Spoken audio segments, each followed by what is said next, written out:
Since it's Pride Month, let's go around the team. Let's talk about our favorite LGBTQ characters in video games. Maulding, why don't you start? So my first choice was Soldier 76 from Overwatch. And then I'll amend it to also say Overwatch in general is fantastic with their representation. They just put out their first non-binary character.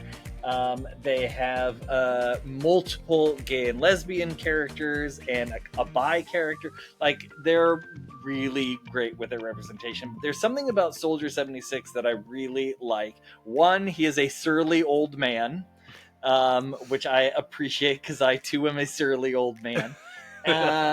Two is that his character was one of the first that was out there. They did not launch the game with him being an out character. They did add it in, I think, I'm pretty sure it was a comic, one of the comics. They made him canon in it, talking about his partner. But as a video game character, he is a soldier for one, and he's also kind of like the in for people who would play Call of Duty. He would be the character that they would normally grab because it's someone that they recognize with a gun, missile launcher, like a kind of a standard Call of Duty-esque sort of character. So it was a really, I really liked the fact that they made him gay. Also, the cover art for and the launch character for Overwatch is Tracer, and she's lesbian. So it's very good, fun gay game. Probably one of the reasons I still play it. Right on. Great choice. Overwatch really is good about representation, no doubt. Lord? Yeah, well, my first pick, it's got to be Bangalore from Apex Legends. She is a badass character. She's got the smoke grenade ability. She's just like a really, and she's the face, exactly, kind of similar to how Tracer is the face of Overwatch. She's sort of the face of Apex I did not Legends. even know that she was lesbian. Exactly. And she's just a really, really cool character and I would say it's either, I was a Bangalore main for a long, long time. So she's a great character. Love it. And I would say, actually, I think there's some other LGBTQ characters in Apex as well. The dude that changes like mist, he like makes Mirage. I think he is Mirage. Yes. So honestly, awesome character. Love it. Great to see. So she's I would my say first pick. Bangalore Main is a great porn name too. If you're gonna go for that. So there we go. I'll keep it in mind. I'll keep it in the back pocket.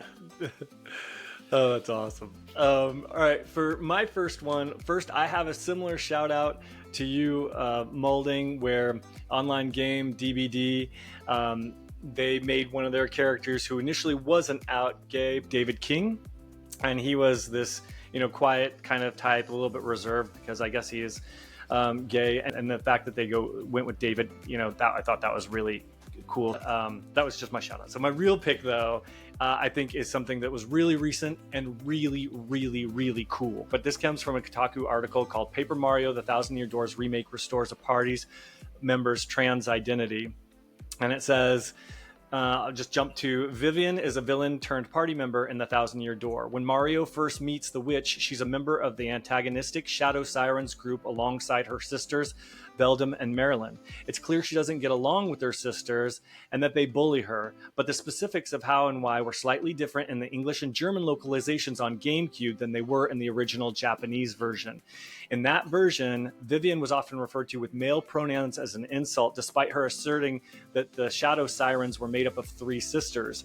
The group's introduction in Japanese and several other localizations had Vivian introduce the group as sisters, which led to her sisters insulting her and referring to her as a man. The English localization back in the GameCube days was changed they rewrote it. So instead of the sirens, they were shadow beauties. And then they took away, the male insults, and they just gave her non-gendered insults regarding her appearance. In the Switch remake, Vivian explicitly discusses her gender identity and her sister's transphobia with Mario. She says she realized that she was, quote, was their sister, not their brother, end quote, and that her sister's bullying had gotten worse since. The constant berating from her sisters is what prompts Vivian to join Mario's party, and now new and old players can see the original context in the 2024 re-release. And that is cool. Yeah, that's great. I had no idea. Yeah, no, I didn't either. I loved that story. Yeah, that's cool. All right, Maulding, what's yours next? Lord mentioned it a little bit earlier, but I think Ellie in The Last of Us is a really cool representation for LGBTQ. She is rough and tough, takes no prisoners. In full disclosure, I did not play and have not played the second one, so Dan would have to talk a little bit more about that, because I know you love the second one. But I just think she's a great representation of, sexuality isn't her. Well, granted, when you're fighting zombies, like, sexuality probably shouldn't take center stage. But I just thought it was a really great representation in a game that you wouldn't expect to have that representation. So Ellie is my second pick. Nice. Good choice. My second and final pick is Judy from Cyberpunk. I just the mission from that. I mean, Dan's like Cyberpunk. Gosh, I don't know. But I loved the brain dance missions, and she was always there by her side. And she's just a cool character. I love the design. Like, I think they just nailed her tats, her hair, just everything is on point. She's such a cool character, and yeah, that mission, like the brain dance missions, and her friend who sets up the whole getting killed and grieving, and just a cool moment in Cyberpunk, which otherwise can be a bit of a snooze fest. But Judy was a highlight. Is she the one in the beginning where you go down and she introduces you to the brain dance? She's like the tech down there. Is that her? Judy is the tech. Mm-hmm.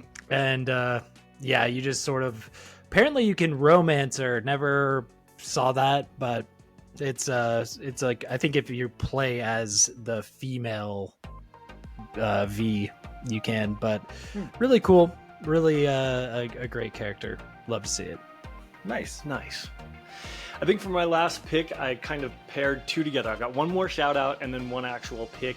But it's just to celebrate the spectrum of all different types of people that can be in the LGBTQ community. And that is, first off, I didn't even know this, but Trevor from GTA 5 is pansexual. And there's actual, it isn't even focused on. It's such a small part, and it's just kind of cool that they mention it and put it out there, but it doesn't really, to play much into his character at all. And so I found it really fascinating. And there are clips online where he talks about, like, man, woman, it doesn't matter. It's what makes me happy, so I'm happy. You know what I mean? He just kind of says that. So I thought that was really an interesting. Also representation for the gay psycho, or for the pansexual psychopaths. So it's nice to see. Yeah, exactly. But my real pick is on the other side of the spectrum, and that's Dorian, of course. We've discussed him before, but I think he's super handsome, and he is super gay, and his whole storyline is gay. And so it's just, I think it's awesome to see a representation on both sides, one that's very, mentioned but doesn't define who they are, because gay people aren't always their sexuality. They are humans. They've got other interests, that sort of stuff. And then there's Dorian, who has like this whole video drama. games. Exactly. And then there's Dorian, who has the drama of, like, coming out to his parents and being kicked out of his family and that sort of stuff, and then you have to kind of help him too. So those are two opposite kind of representations and stories, and so I love seeing them both in video games, and I thought it was really refreshing. Wait, refresh my memory. Dorian is from Dragon which game? Age. Yes, Dragon Age. Okay. That was the Dragon. God bless, and that's why I'm so, I think, passionate about Dragon Age, because, to be honest with you, at the end, when you get to be with Dorian and the two of you live happily ever after, it's the first time as a gay person I got to experience being the hero and getting the guy, and that was super powerful. I had never experienced that in a video game before, and so I think I have such fond memories for Dragon Age because of that, and that's why I don't like the new look or where it's headed now, but we'll see how it goes. That's epic AF. Yeah. That's Big epic. I want to do 2 special shout outs. One to Birdo from Super Yeah. Mario Brothers 2. Right. I think it's a classic I think it's in the instruction booklet. It's that they are represented as they, if I remember correctly. And then in what was my other special shout out? Well, now Serona Ryan in Hogwarts Legacy. It's mentioned like a couple times briefly that that she is trans, and that she was a witch, not a wizard, I think was what it was. And then they're just, the rest of the game is just talking about how she's helping you out, and I just thought that was really great representation too. Yeah, I love that. Exactly. Good stuff.